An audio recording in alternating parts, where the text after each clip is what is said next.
If you could live green, would you? I'm Nick Federoff, host of Things Green, where we introduce nuggets of green lifestyle from gardening, upcycling, answering your questions, sustainability, even discussing environmental issues.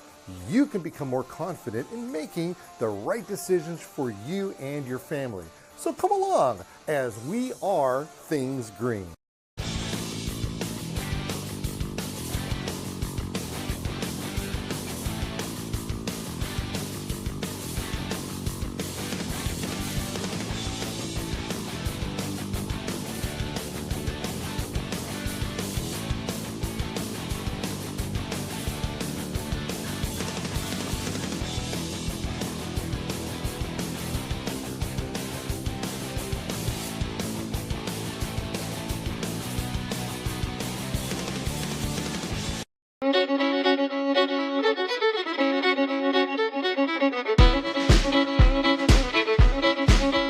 All right, so this is my pilot, David. How you doing, David? Good, how are you? All right, fantastic. Okay, we are here at what I affectionately call the farm show, but everybody else calls it now the World Ag Expo. Check this out. We got a bird's eye view of what's going on here. Now, this right here is a bajillion acres of land that has a whole bunch of farm equipment all the way down to the smallest little knick-knack. Look at that parking over there. Man! But they have enough room over here to accommodate anybody. Now you see that building right there? We filmed a TV show in that heritage complex before. That was some time ago. They got a bunch of neat equipment in there, antique-y kind of stuff. And then people just mull around here and they look at the new things that are on the market, and sometimes it's not even new stuff. Maybe they're just dusting off some old equipment to show you that they're still in business and they're here to help America's farmers. And you can spend 3 days at this place easily. Absolutely no problem doing something like that. So with that in mind, what do you say we hit the pavement and we will visit a couple of the vendors that are here showing off their wares.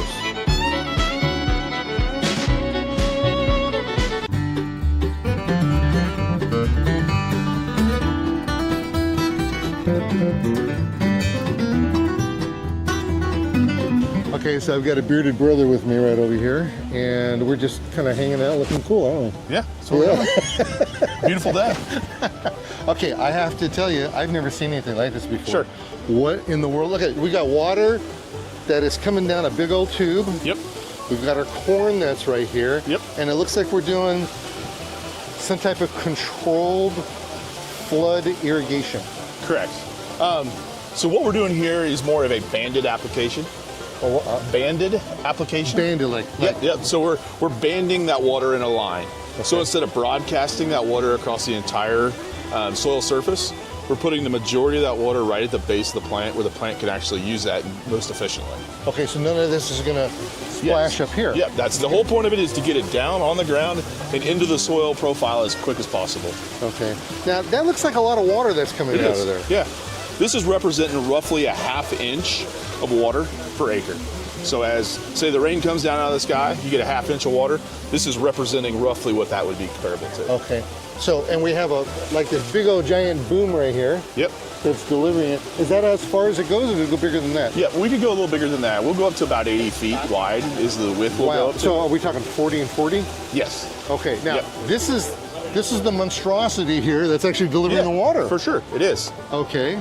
So what I don't understand is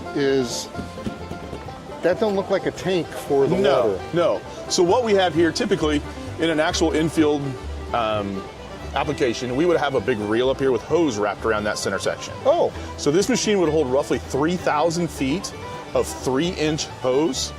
So we can go, so we can go roughly about a ½ a mile from a central hydrant point. So we can move that water across the field and apply it in an efficient manner. So there's nothing in here? No, this one there is not right now. But typically you would have a big steel... Like a hose reel? Like a hose reel, yeah, it's exactly what it is. But it's ginormous. Yes. And the hose would be like all the way down here? Yeah, it'd hang just below here, and it'd go up to about 16 feet in the air at the top point. Wow. Okay, so Oh, look at this. You're pulling it from this side too. Yeah. So correct. Everywhere is getting water. Yep, correct. So we would what we would do is be watering on the outside rows as the machine moves away from the central point, and then we'd be watering the center 6 rows on the way back. Now, is this hose Yep. going to be the same distance as the one on the boom? So if you would line these all up and put them all together, they would be the same distance spaced evenly across the tire machine. So depending on the crop, does that depend on how? Yep, how you space those out. How you space that out? Yep. Depending on crop. So if you're growing things like in beds or things like that, you would probably widen them out, like a lot of your tomatoes, potatoes, all that kind of stuff's wider row spacing. You would actually spread those rows out further. And then you gain even more efficiency at that point because now you're taking those dead areas in between the rows now, and you're just multiplying that. So it's all based on what kind of crops that you have. Yep. Is there a crop that you can't do? Trees. That's about the one thing we could do. Yeah, could get canopy. We're limited by height. We can go about 10 feet in the air. Okay. So a lot of your major corn crops, things like that, they'll all fit underneath there. So you have a display over here. That would be representative of maybe like alfalfa or something, right? Yes, correct. This would be your solid standard crops. So you're looking at like your wheat, your barley, triticale, things like that, or alfalfa. That would be a good representation of how we would water those. Now, I noticed that the ones over there are more like a nozzle. This is not a nozzle. Nope. This is more of what we consider a flat fan. So this we're trying to actually broadcast across the entire soil surface. Wow. Because this crop is planted in a solid stand, this out here needs water as well as what's underneath the drop. So are you getting even distribution from here to here, from here to here? Yes. Everywhere? Yeah. So it's not going to be Yeah, it shouldn't uneven. be. Nothing's ever really perfect, but it's as close as we could do with a simple mechanical force to flatten that out. So what happens when the crop starts getting taller and taller and taller? Are you lifting the boom up, or do you have to shorten the hose? We shorten the hoses. So like on a wheat crop, you're going to put this height roughly about where you think the crop's going to end up. Oh, so you So we'll do it ahead of time. You will do it ahead of time. It's going to stay at one height the entire time. Like the corn crop, as we get later in the season, as that corn gets big, those drops are going to hang down in the middle of the rows, so it really doesn't ever change on that. But on your broad-seeded stuff, that you're going to be raising them up depending on what your height is. Okay, I don't see where the driver sits. Yep. So the driver sits on his cell phone in his living room. No. So it's totally autonomous. It works directly off of an app, off your phone. Yep. Correct. Wow. And I thought I was being silly over here. I thought that was a hitch thing for the for a tractor. To drag it, yeah. To drag it. You're not dragging this thing. No, we are not. No. Is there like a joystick or something? Or we do have some buttons back here that a guy, if you wanted to, you could manually drive it. But that's strictly for, maintenance, loading, unloading, things like that. So you would have go, start, left, stop. right, forward, backwards, stop. Okay. And then these buttons here are used to control your hose. So we can roll the hose in, roll it out, change the the amount of tension on that hose and stuff. Yep. I've never seen anything like this before. Yeah. And then the machine's equipped with cameras. So we have a camera in the front, the back, and then in the center. So while you're sitting at home, you can actually check in on the machine, see what the crop looks like, see how the hose is operating, see, make sure you're not running over rows, things like that. So Grandpa being or great-grandpa being the farmer that he was, never had anything like this before. Sure. So is he like turning in his grave because... I would imagine there's some wheels turning going on, yeah, for sure. Yep. Because I can see that be kind of frustrating. Yeah. You're watching us on TV right now, and you're farming at the same time. That's exactly right. That is too cool. Is this an American thing? Is this? It is. Yeah. It is. Yeah, it's been in America now for a few years, and we're gradually starting to spread out across the world a little bit as well. I would imagine it didn't start off to be an autonomous thing. It started off, then it just morphed into. It did. I mean, there were some things that happened over the years. It actually started out as a sprayer. Oh. It was actually a man-driven sprayer that a gentleman had tied the rows together. A gentleman by the name of Greg Souter is kind of the developer of our company. He and some friends had some issues with getting some corn up out of the ground in the very beginning. So they took their sprayer, put drop nozzles on it, and tied them together to get the crop watered to get it up, to get emergence. And they're like, well, if we can do this with a sprayer, what happens if we start tying it to water? And, then the wheels started turning, and before long, this is what it evolved into, something to be able to irrigate with. Okay, so we've got 3,000 feet of hose. Yep. 3 inches. Yep. So who winds it up? The machine. The machine controls all that. Okay. It's smart enough, and we've done enough testing and learning that we understand as this hose comes in, how fast that reel needs to turn to keep it tight. So this here, the beauty of the whole machine is right here. We call it the transverser. So this is a machine that handles the hose.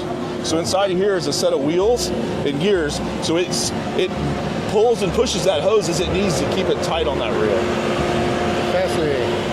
Thank you very much for the education. Yeah. This is awesome. Yeah. All right. Glad I could help you out. All right. Now go sell a couple of these things to me. I would love to. That'd be great. All right. Thank you. Yeah, thank you. Have a good one.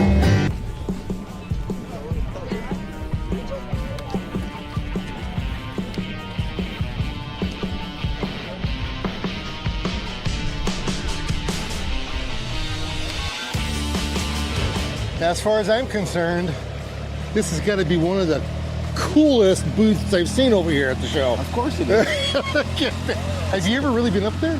No, I don't go up there. You don't go up there? No, that's for crazy people. You fall down. Our service manager over here, he goes up there. Oh, you go up there? Yeah. I climb up there. Really? How many times have you fallen down? Never. Never? Never. I wouldn't go back up if I did. Ah, that's a long way up there. Okay, so being a city slicker, what is this? This is a wind machine for frost protection. Wind machine for frost protection. Yeah, not to be confused for a wind generator, which makes electricity. This actually burns fuel to create a wind that will actually. What it does is it takes the yeah, that's what I was looking for. It basically takes the inversion layer and it grabs it and pulls it down over your crop, and then the fan not only rotates, the head rotates 360 degrees. One machine will cover roughly 10 acres. Okay. And as the hot air rises, it takes this, and if you look at the head, it's angled back, and it pulls that back down onto your crop. I don't get that, because you got a fan that's a million miles up in the air like this. 35 feet, yeah. And yeah, but when you're up there, Yeah. Okay, and then what happens is that you've got frost is settling down. Correct. So is that pushing the hot air up? No, what you got during the day, everything you have here is absorbing heat. Okay. So at night, hot air rises. So Right. in the evenings, early mornings, that hot air is still rising, and you're capturing that heat and pulling it back down onto your crop. But it's a fan. It's blowing straight No, out. How it's does not. it? That's what I was saying. If you look at this gear head right here, Oh, okay. see how it's going down? It's got a 6-degree slope to it. And that's actually grabbing the air. The air is blowing over the gearbox and down. Oh, okay. So our fans Fan blade is are right there. this way. Yes. Okay, and they're coming downwards. It's coming back that And way. And 6 degrees is enough. It's enough. For roughly 10 acres, sometimes more. Wait. One of these could do 10 acres. Yes. That's crazy. So is that like a permanent installation? Yes, it is. It can be removed, but it is. You don't move it annually. That Yeah. would stay. That machine would last you 30, 40 years. Wow. There's that machine's mounted on a slab of concrete that is 8 foot wide, 8 foot long, and 3 feet thick. Okay, so that big old engine that's right there, that's the electric that creates the electric for it, right? You're not plugging it in with into There your is house. no electricity. It's just actually it's gear driven. So Oh. it's engine driven, gear driven. Engine driven, gear driven. Okay, so is that like diesel or gas or? We what use is- propane. This Wow, really? Yeah. Oh, that's clean energy, man. You can't get any cleaner than that. No, you can't. That's beautiful stuff. A lot of people don't know that propane, hands down, is a fascinating way to bring energy to something, and they're using it for burning weeds on fields. It's organic, Oh, yeah. and yeah, that's a cool thing. So with all these gears and such, Yes. is this thing spinning like 5,000 miles an hour? Or, I mean, if I was to stand underneath it, is my beard going to be splitting like this? Or No. can they feel it down here? So the engine speed is 2,380 RPMs. It's going into this gearbox first. It's coming in here, and this is 2.5 to 1 roughly. It's 2.56 to 1. Okay. Then it goes up, and this is 1.64 to 1. So Okay. it reduces it.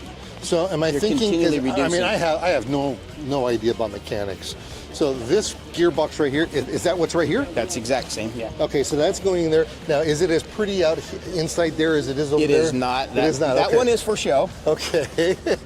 So you don't get the chromed version. You get the black gear version. All right. Dipped in oil. And that's got grease in there and Oil, stuff. yeah. Oil. Yeah, yeah. Okay, and then that one right there is upstairs. Correct. And because it is facing that away. Yep.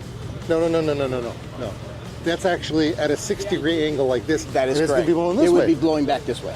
Okay, so it's going to be reaching us. That thing's moving at a pretty good RPM then. Yes. Yes. And to go 5 acres in one direction, Yep.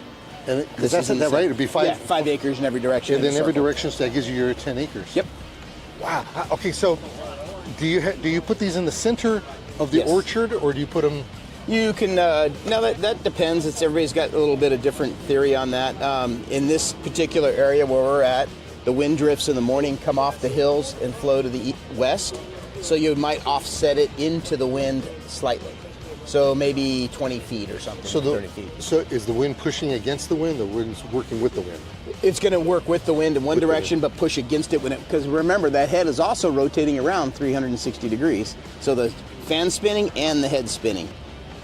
Okay, and But the idea is you've got a wind drift coming from the east to the west, let's just say. okay. And so you would push into the wind a little bit to gain that on the other end. So what kind of crops would benefit from doing something like this? Around here, mainly citrus. You see a lot of it. Now in citrus, you're protecting fruit and possibly new growth on the tree. And then in grapes, you're protecting the bud break. So a bud that's going to come in the next few months here, it'll start breaking bud, and you need to protect that so it doesn't freeze. You also see it on cherries and apples. So is this whole concept here getting rid of the idea of a smudge pot? Yeah. Yeah, that's what it does, huh? So the Yeah. technology has changed to where you're not putting diesel into something and lighting it up, Correct. and we're Correct. that. Peach pits in the groves, Now- burning tires, all that stuff. Now, does this turn on automatically, or do you have to come and turn it on? So yourself? that is an option. Ours does have a temperature probe, and you can set the start and stop temperatures, and it'll turn on automatically. And what is an ideal temperature for the? Because when frost comes, are we turning Okay. it on before the frost hits? Yeah, so you're going to come on about, you can vary in different temperatures. Some guys turn it on like 34, some guys don't turn on till 30.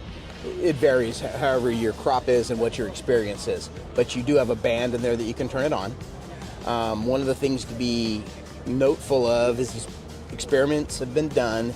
It essentially takes 5 minutes for frost to set in.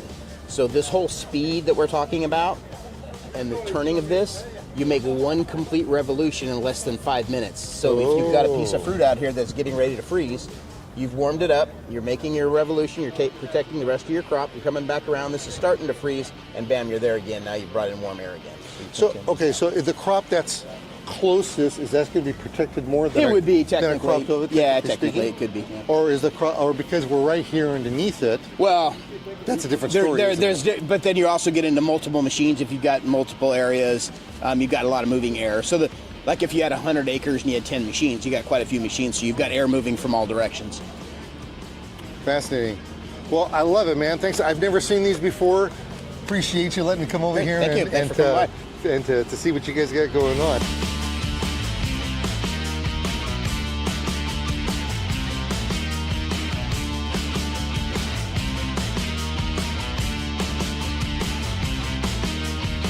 Okay, so here's the deal. You do not come to the farm show without making a donation to the Reigning Chaos Equestrian Drill Team. And the reason being is because they have something called the Cobbler Peach Pie and Ice Cream. I have come here for years to this show. Oh man, not knowing that this place even existed. Then I ran into my buddy Steve List. So go figure. Somebody who's already from Southern California. I run into him over here. He says, let's get some peach pie. I'm like, what are you talking about? Peach pie? I've never had this before. Oh my. I have no idea how many peach pies I've had in the past over there. But what's really cool is that they make these things in these cast iron pots with coal. It is just absolutely amazing how they do this. So that being said, I am going to overindulge. And by the way, this is the only thing I indulge in all year long that's really this sweet, because it is that delicious. So, cowboy peach cobbler pie with ice cream. I'm pretty sure that's the way they did it in the 1800s, even with the ice cream.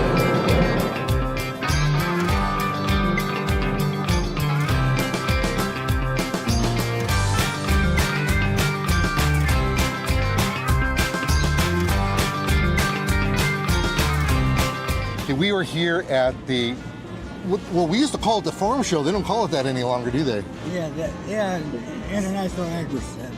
Yeah, International Agri Center for the World Ag Expo. Yes. And you two are actually some seasoned volunteers here, aren't you? Yes. Yeah, pretty well, yeah. Yeah. How long have you guys been volunteering here? Since 1992. Is that right? Yeah. And how much do Yeah. you get paid for doing this? Lunch. Lunch. You get lunch. You get lunch out of the deal. Well, you gotta eat, right? We get to eat. Yeah, that's well, that's good. So, what are some? What's the reason for you guys wanting to volunteer over here in the first place? Who knows? Who knows? Huh? Just We something to just do. started in. It's just something good. Oh, okay. Because we're in a farming community. They have all farming equipment. And every year it changes to, they get new stuff. And every year they have what they call the top 10 new products. Oh, And they use this farm show to Present 'em. present their new show. Oh, okay. New equipment. It's the first place they somebody gets to see it. okay. I was Yeah. disappointed last year. There was a date picker from the desert. And I asked him, I says, may I borrow it tonight? I have my avocado tree. I want to pick up my avocados. I says, I'll bring it back tomorrow morning. He wasn't going for that, huh? It was only 50 foot high. Well, so I've actually known these fine people since I was a little boy. And I remember when going to your house, you guys used to grow persimmons. No, persimmons? Quince. Quince. Quince. Quince. That's what it was. Quince. Yeah. Yeah, I still have memories of that. So being farmers yourselves, you guys have, I would imagine, seen just a lot of changes in the industry. Oh, There's so absolutely. much in here. There's equipment here that I have to go ask them what they use it for. I have no idea. Yeah, and a lot of this stuff is turning into robotics too. Yes. And Yeah. then years ago, that's when they started with drip irrigation. That was the first time I saw it. And now, because of the ground subsiding, they want farmers to go back to flood irrigation. Really? Well, there's How talk. interesting. Okay, so I'm really big, and I know the science behind subsurface irrigation, and that's going to be pretty interesting as it starts to flourish. And in fact, I even give talks about that. And I know you're really involved with the watering community. Yes. Oh, and all that. So that's going to be another type of thing. It's not flood irrigation, but it can work with your drip system. But what it does, it actually waters under the ground Yeah. as opposed to any water coming on the top. They thought about it and they realize it more. Yeah. We have a piece of property about a half a mile from us that they've got two recharge basins, but the other property they trenched it and they buried their hose behind underground. Yeah, that's pretty wild, isn't Yeah. it? Yeah. Okay, so I'm going to totally change the subject. How? If you wonder if he looks familiar, that's because he's been on the show before. How's the campground doing? It's doing fine. Is that right? Yes, they're getting better. See, in fact, we got hold of our trailer finally from the other company. They left it, and she made well, Office. you can see a store out of it, Oh, okay. and it's doing Nice. real good. And you have the covered wagons. They're doing all right. Yes. Covered wagon. Yeah. So if you ever want to go camping, you want to go to Frandy Camp. Frandy Park. Frandy Park. In Kernville. In Yeah. Kernville. Right And down- they've got. You can actually go inside. They have these covered wagons that you can sleep in. Yeah. All right. Yes. Right. Yeah, that's really nice. And And we're- are you still hooking yourself up to them and pulling them around for that farm? No. I think they're. No, I'm not doing it. They're doing it over there. Well, thanks for letting me stop you over here at the farm show, and keep up the good work. Yeah. Thank you. Well, thank and you. Enjoy yourself and come and see us again. Thank you. Yeah. Hi, I'm Nick Federoff, and thank you for joining me here on Things Green, where I give you a wealth of information, whether it's gardening, sustainability, we could be talking about construction stuff, we've even been to airports. You just never know where we're going to end up, but I can guarantee you this much, we have information and ideas for you that you can use for your lifestyle, and at the very least, talk about it around the water cooler. That's me with me, Nick Federoff, here on Things Green.